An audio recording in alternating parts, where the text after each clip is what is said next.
29º domingo del tiempo ordinario. Evangelio y lecturas del día domingo 20 de octubre del 2024. Lectura del libro del profeta Isaías. El Señor quiso triturar a su siervo con el sufrimiento. Cuando entregue su vida como expiación, verá a sus descendientes, prolongará sus años y por medio de él prosperarán los designios del Señor. Por las fatigas de su alma verá la luz y se saciará. Con sus sufrimientos justificará mi siervo a muchos, cargando con los crímenes de ellos. Palabra de Dios. Te alabamos, Señor. Salmo 32. Muéstrate bondadoso con nosotros, Señor. Sincera es la palabra del Señor y todas sus acciones son leales. Él ama la justicia y el derecho. La tierra llena está de sus bondades. Muéstrate bondadoso con nosotros, Señor. Cuida el Señor de aquellos que lo temen y en su bondad confían. Los salva de la muerte y en épocas de hambre les da vida. Muéstrate bondadoso con nosotros, Señor. En el Señor está nuestra esperanza, pues Él es nuestra ayuda y nuestro amparo. Muéstrate bondadoso con nosotros, puesto que en ti, Señor, hemos confiado. Muéstrate bondadoso con nosotros, Señor. Lectura de la carta a los Hebreos. Hermanos, puesto que Jesús, el Hijo de Dios, es nuestro sumo sacerdote que ha entrado en el cielo, mantengamos firme la profesión de nuestra fe. En efecto, no tenemos un sumo sacerdote que no sea capaz de compadecerse de nuestros sufrimientos, puesto que Él mismo ha pasado por las mismas pruebas que nosotros, excepto el pecado. Acerquémonos, por lo tanto, con plena confianza al trono de la gracia, para recibir misericordia, hallar la gracia y obtener ayuda en el momento oportuno. Palabra de Dios. Te alabamos, Señor.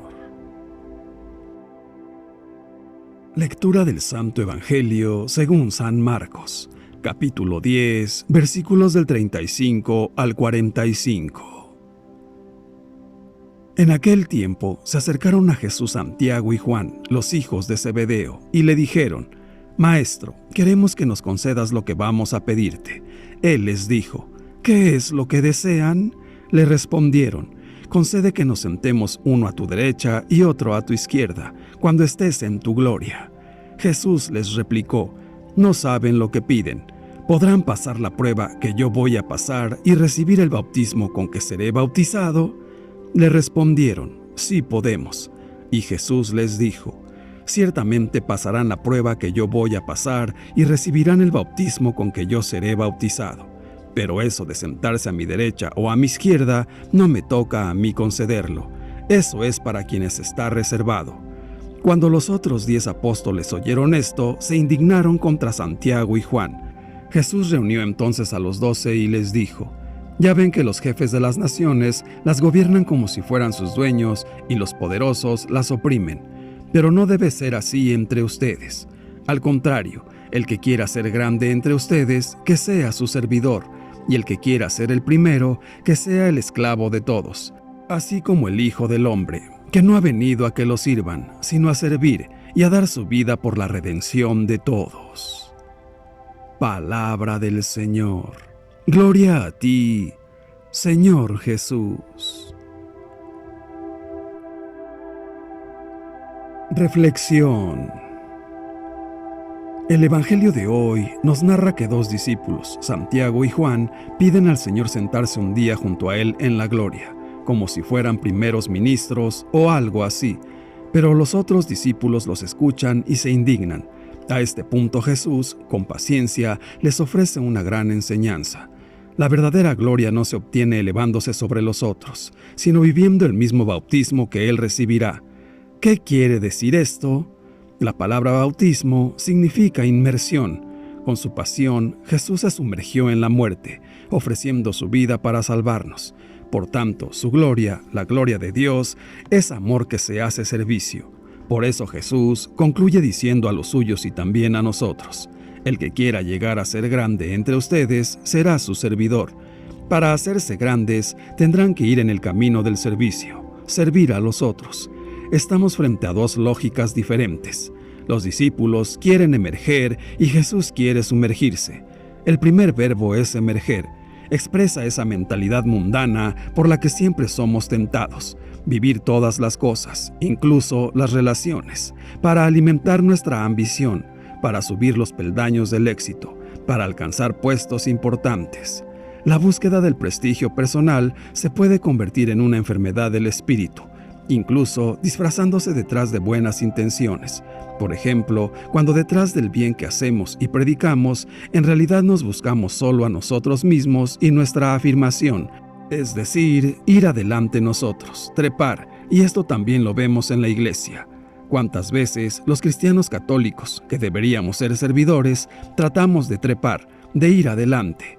Por eso, siempre necesitamos verificar las verdaderas intenciones del corazón, preguntarnos, ¿por qué llevamos adelante este trabajo, esta responsabilidad? ¿Para ofrecer un servicio o para hacernos notar, ser alabados y recibir cumplidos? A esta lógica mundana, Jesús contrapone la suya. En vez de elevarse por encima de los demás, bajar del pedestal para servirlos. En vez de emerger sobre los otros, sumergirse en la vida de los otros, preocuparse de las necesidades de los otros, mirar y abajarse en el servicio, y no tratar de trepar para la propia gloria. Ahí está el segundo verbo, sumergirse. Jesús nos pide que nos sumerjamos. ¿Y cómo sumergirse? Con compasión, en la vida de quien encontramos. Nosotros vemos el hambre y ¿pensamos con compasión en el hambre de tanta gente? Cuando estamos delante de la comida, que es una gracia de Dios y que nosotros podemos comer, hay mucha gente que trabaja y no logra tener la comida suficiente para todo el mes. ¿Pensamos en esto? Sumergirse con compasión, tener compasión. No es un dato de enciclopedia. Hay gran cantidad de hambrientos. No, son personas. ¿Y nosotros tenemos compasión por las personas? Compasión de la vida de quien encontramos, como ha hecho Jesús con nosotros. Se ha acercado con compasión. Miramos al Señor crucificado, sumergido hasta el fondo en nuestra historia herida, y descubrimos la manera de hacer de Dios. Vemos que Él no se ha quedado allí arriba en los cielos, a mirarnos de arriba a abajo, sino que se ha bajado a lavarnos los pies. Dios es amor y el amor es humilde, no se eleva, sino que desciende, como la lluvia que cae sobre la tierra y trae vida. Pero, ¿qué hay que hacer para ponerse en la misma dirección que Jesús? Para pasar del emerger al sumergirse, de la mentalidad del prestigio, esa mundana, a la del servicio, la cristiana, requiere compromiso, pero no es suficiente. Solos es difícil, por no decir imposible, pero tenemos dentro una fuerza que nos ayuda. Es la del bautismo, de esa inmersión en Jesús que todos nosotros hemos recibido por gracia y que nos dirige, nos impulsa a seguirlo, a no buscar nuestro interés, sino a ponernos al servicio. Es una gracia, es un fuego que el Espíritu ha encendido en nosotros y que debe ser alimentado. Pidamos hoy al Espíritu Santo que renueve en nosotros la gracia del bautismo, la inmersión en Jesús, en su forma de ser, para ser más servidores, para ser siervos como Él ha sido con nosotros. Y recemos a la Virgen. Ella, incluso siendo la más grande, no ha tratado de emerger, sino que ha sido la humilde sierva del Señor, y está completamente inmersa a nuestro servicio, para ayudarnos a encontrar a su Hijo amado Jesús. Beber el cáliz de Cristo es participar con Él en su sacrificio, abrazando la cruz de cada día a través del servicio al prójimo, presto y alegre, amándolo como a uno mismo. Es cáliz de salvación que todo cristiano debe beber por su propia voluntad, para profesar con obras su fe, correspondiendo al amor de Dios, que tanto amó al mundo que le entregó a su único Hijo, para que fuera condenado a muerte, burlado, azotado, crucificado, y así Él diera su vida por su propia voluntad, para la redención de toda la humanidad. Pero es un cáliz que cada uno debe de aceptar en libertad y en plena conciencia, cumpliendo los mandamientos de la ley de Dios y los mandamientos de la Santa Iglesia, escuchando la palabra y poniéndola en práctica con virtud a través del apostolado, haciendo obras de misericordia para ayudar a los más necesitados, acudiendo con frecuencia a los sacramentos y transformando la vida ordinaria en una constante oración, haciendo todo por amor de Dios. Eso es beber el cáliz de Cristo, cáliz de santidad que comparte Él mismo con todo aquel que quiera la salvación alcanzar, cáliz de vida, por el que Cristo nos ha alcanzado la vida eterna en su resurrección. Atrevámonos a beber el cáliz de Cristo, para que tengamos parte con Él en el paraíso. Él no ha venido a ser servido, sino a servir y a darnos ejemplo para que hagamos lo mismo, porque, para ser primeros como Él, debemos hacernos últimos. Él es el primero y el último, el principio y el fin. Acudamos al auxilio de nuestra Madre del Cielo, que, haciéndose esclava del Señor, fue elegida para ser Madre de Dios, y pidamos su intercesión ante Jesús, su Hijo amado, para que nos conceda la humildad y la fortaleza para soportar ser perseguidos por la causa de Cristo y permanecer, a pesar de todo, a su servicio, con fidelidad, amando nuestra cruz y llevándola con alegría, porque no solo hemos bebido un poco del cáliz, sino que nos hemos embriagado del amor de Cristo. La liturgia de hoy nos invita a transformar todo aquello que se traduce en mal uso del poder y convertirlo en capacidad y práctica del servicio. En esta semana, San Marcos nos propone que el poder se viva y se ejerza como capacidad de servicio. El relato evangélico comienza con la petición de puestos o poder que hacen en privado los hijos de Zebedeo, una solicitud que Jesús aprovecha para trastocar aquella concepción de poder que se basa en el dominio y control de las personas, porque para Jesús el poder será beneficioso si se basa en la lógica del servicio. El que quiera ser grande, que sea servidor, y el que quiera ser el primero, que sea el esclavo de todos. Jesús dirá: los jefes de las naciones las gobiernan como si fueran sus dueños y los poderosos las oprimen. Y es que debemos estar muy atentos a los dinamismos que se generan en torno al poder, porque el poder, cualquier tipo de poder, corre el riesgo de apoderarse de lo gobernado y termina por controlar y manipular a las personas. La búsqueda del poder tiene el peligro de generar una dinámica perversa que se manifiesta en múltiples formas evidentes y sutiles de dominio: rivalidades, chantajes, fraudes, zancadillas, intrigas, adulación, traiciones y hasta torcimiento de la verdad. Por esta razón, Jesús nos dirá sin rodeos: que no sea así entre ustedes. Para que el poder se convierta en servicio, hará falta eliminar toda responsabilidad de instrumentalizar a las personas, evitar adueñarse o apoderarse de nada ni de nadie y tener como principal interés el bien de los demás. Así podrá ser un poder servicio que transforma todo tipo de injusticia, miseria, mentira y maldad.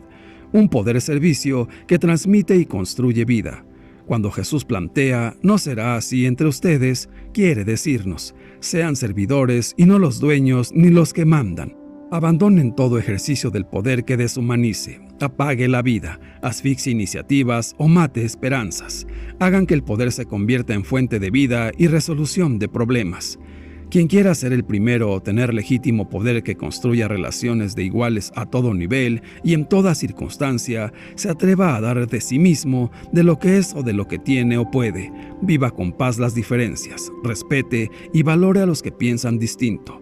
Trate con misericordia las dificultades que aparezcan en la convivencia o trabajo. Se alegre con los éxitos ajenos, se solidarice con quien padece dificultades o dolencias y transforme el mal a fuerza de bien. Solo así se convertirá en un servidor. Hay muchos que solo se sienten bien cuando se sienten poderosos, cuando los demás les rodean llenos de admiración y envidia. Se creen muy seguros, tienen poder y dinero, y piensan que no les hace falta nada más en la vida. Jesús renunció a todo poder para hacerse servidor de todos los hombres y mujeres, hasta dar la vida por nuestra salvación. Hasta ese punto se hizo siervo, se hizo esclavo. Jesús se pone de modelo para sus apóstoles. El que quiera ser grande o ser el primero entre ellos, tiene que ser el servidor de todos. Solo así los apóstoles se terminarán pareciendo al Hijo del Hombre, a Jesús, que no vino al mundo para ser servido, sino para servir y dar su vida en rescate por todos.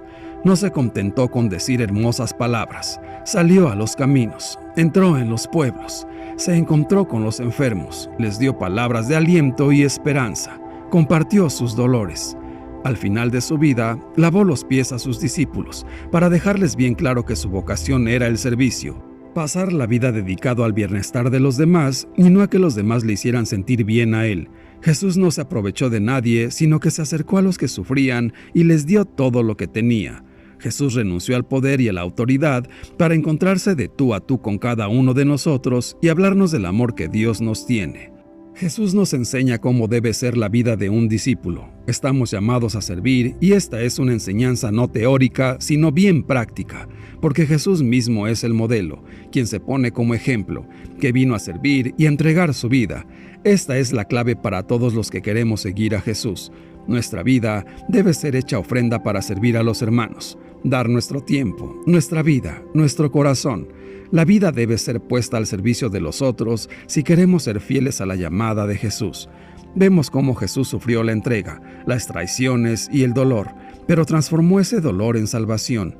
Y Él, que sufría, ha hecho entrega de su vida, y este aparente fracaso nos da la vida para nosotros. Pidámosle a Jesús también que en nuestras actividades, comunidades, cuando misionamos, si somos catequistas, si trabajamos en la parroquia, en la política, en nuestro barrio, en nuestro pueblo, descubrir la clave que es justamente servir. Debemos revisar nuestra vida, si nos buscamos a nosotros o buscamos realmente servir al hermano. Jesucristo nos dio la clave y nos dio el camino. Entonces pidamos que nos revele a todos para ver cómo nuestro deseo de estar al servicio de la misión de Jesús sea comunión con el servicio al reino de Dios. El Evangelio de hoy nos dice que la meta del camino doloroso de Jesús ya está cerca, y San Marcos describe la situación previa al anuncio como una atmósfera saturada de tensión que contrapone la actitud de Jesús, que va adelante con decisión hacia el lugar de su trágico destino, y la de sus discípulos, que le siguen titubeantes, llenos de asombro y de miedo. Este anuncio tiene el contenido detallado que hace Jesús a los 12. Indica que el poder de las tinieblas está actuando con todas sus fuerzas y la pasión de Jesús se acerca con toda su atrocidad. El anuncio del Señor se topa con la incomprensión de los discípulos, tal como en los anuncios anteriores. Incluso se entabla una discusión sobre el poder, iniciada por la petición de Santiago y Juan de sentarse uno a cada lado de Jesús en su reino. El Señor se ve forzado, una vez más, a instruir a sus discípulos sobre cuáles son las condiciones requeridas para poder llegar a la gloria. Usando las imágenes del cáliz y del bautismo, Jesús indica la amargura del sufrimiento y la participación e inmersión en su pasión y muerte.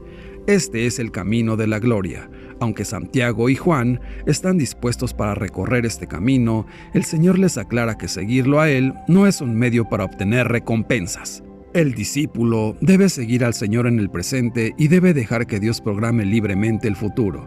Termina Jesús recordando la ley fundamental que debe estar siempre vigente entre sus discípulos.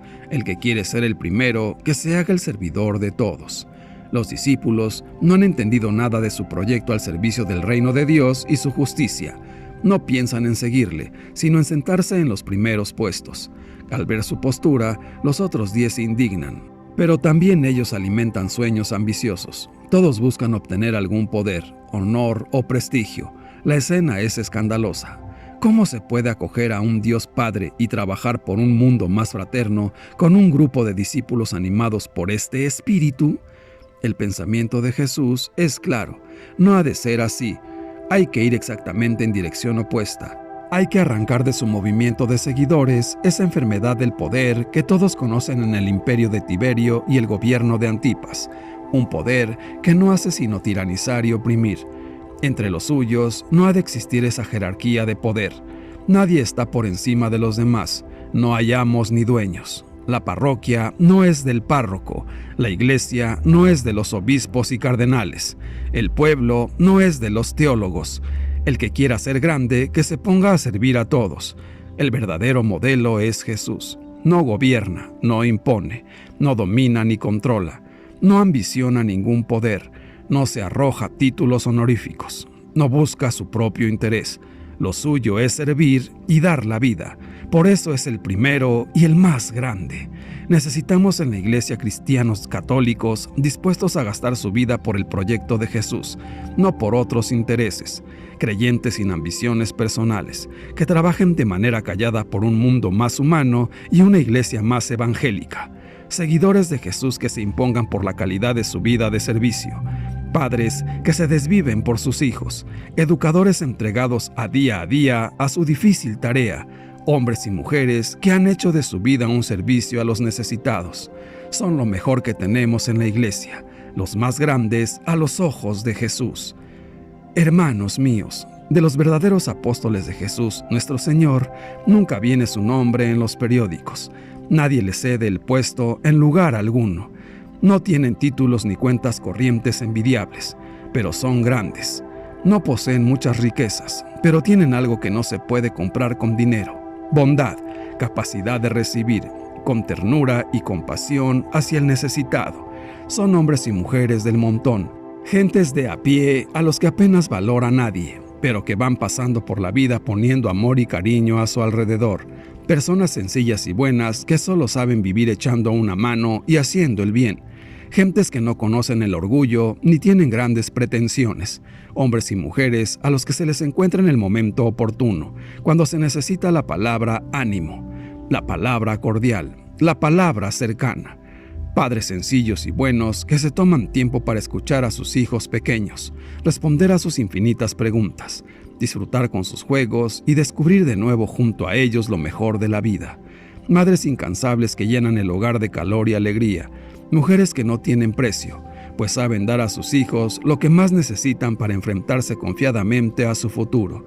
Esposos que van madurando su amor día a día, aprendiendo a ceder, cuidando generosamente la felicidad del otro, perdonándose mutuamente en los 1000 pequeños roces de la vida. Estas gentes desconocidas son los que hacen el mundo más habitable y la vida más humana.